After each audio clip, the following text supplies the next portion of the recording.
Advent, Day 9. Waiting on God to create.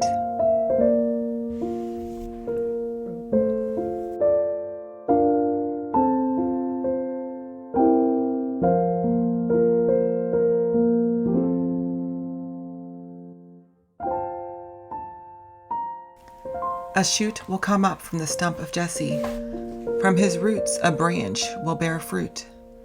The Spirit of the Lord will rest on him, the Spirit of wisdom and of understanding, the Spirit of counsel and of might, the Spirit of the knowledge and fear of the Lord, and he will delight in the fear of the Lord.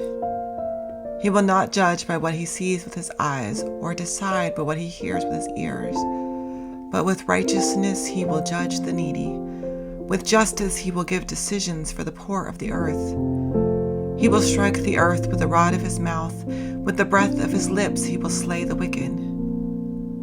Righteousness will be his belt, and faithfulness the sash around his waist. The wolf will live with the lamb. The leopard will lie down with the goat.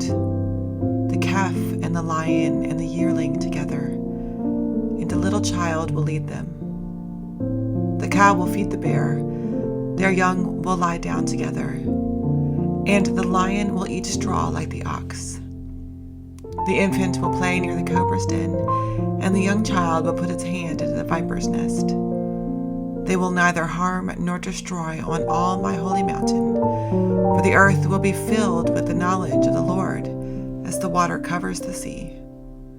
In that day the root of Jesse will stand as a banner for the people. The nations will rally to him, and his resting place will be glorious.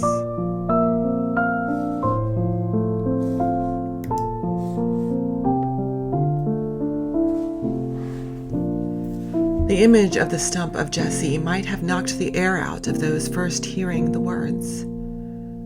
The stump represented the end of the Davidic dynasty, the family line believed to carry Yahweh's goodness. The monarchy was either thwarted by the Babylonian exile or the Assyrian Empire. Historically, we're not exactly sure.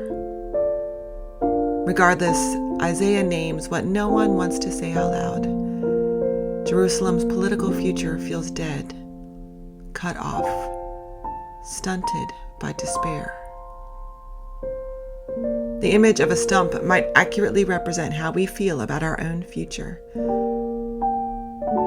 No place, schools, sanctuaries, theaters, malls, feels safe from mass feuding attacks. Our government leaders fight like lions and wolves, starving for dominance, and violence of all kinds dominates our nightly news.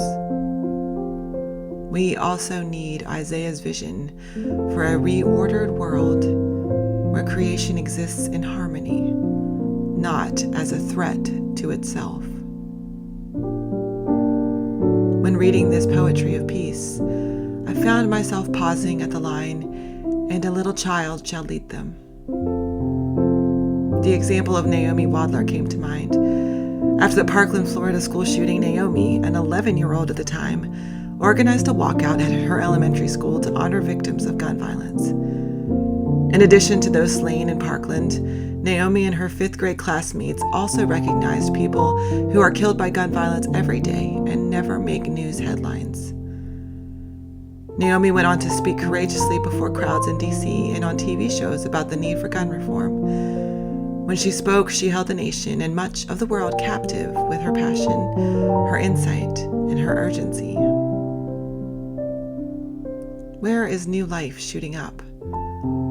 Perhaps in the places where God can't wait for peace. Perhaps in the voices of our children who urge us to find a better way.